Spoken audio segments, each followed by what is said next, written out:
কবি সুভাষের বাংলা সুভাষ বসুর বাংলা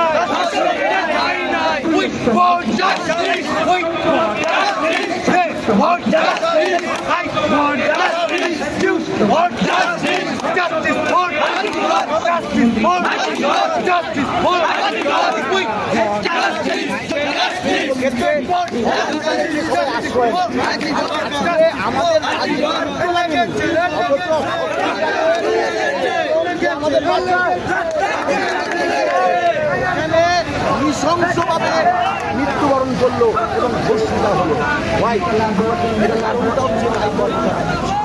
মমতা ব্যানার্জি শিক্ষা দপ্তর ছেলে, স্বাস্থ্য দপ্তর ছেলে, স্বাস্থ্য দপ্তরটা ছেলে তার হাতে লাগিয়ে তো ওনার যেতে হবে, সেই জন্যই তাল বাহানা করছে।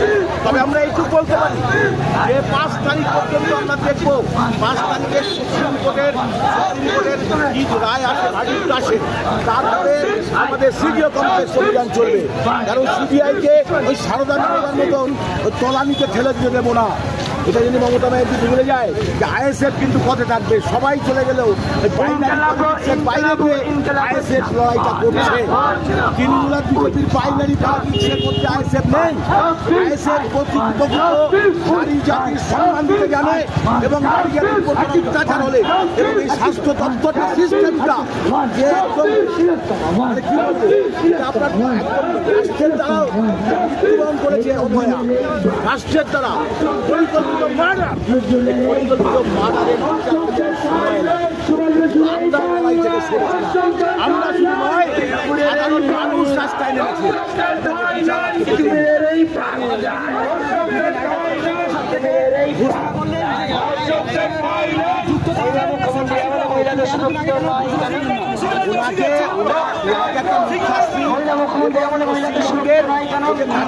পুরস্কার দিল না, মহানায়কের পুরস্কার দিল।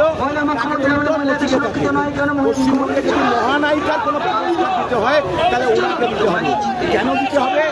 কেন দিতে হবে? একটাই কারণ, আর একটাই কারণ জানেন যে 7 দিনে ফাঁসি দেওয়া যায় না। তার কারণ হচ্ছে একটা ধর্ষক প্রকৃত সে ধর্ষক কিনা তার এভিডেন্স লাগে। কারণ সে এভিডেন্সটাই তো লোপাট করে দিয়েছে আর কি করে উনি। 7 দিনে ফাঁসি দেবেন কোথার থেকে? আজকে পরতে করে আপনারা দেখছেন যে পুরো এভিডেন্স লোপাট হয়ে গেছে।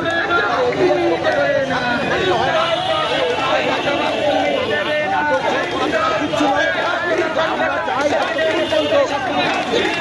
হবে উনি দায় নিয়ে আর্জি করে দায় নিয়ে পদত্যাগ করুন। ওনার পদে থাকার কোনো অধিকার নেই, কোনো অধিকার নেই। একটু পদত্যাগ করুন, একদম রাস্তায় আছে। আমরা 10 দিন রাস্তায় আজকে কলকাতা করছে জেলা গ্রাম বাংলায় সর্বোচ্চ আইসের রাস্তায় অভয় বিচারের দাবিতে স্বাস্থ্য দপ্তর, খাদ্য দপ্তর, শিক্ষা দপ্তর, শিক্ষা দপ্তর, খাদ্য দপ্তর জেলে চলে গেছে। স্বাস্থ্য দপ্তর জেলে গেলেই পড়ে যাবে। দাদা দিদির নাটক ছাড়ো, প্রকৃত দোষীর বিচার করো।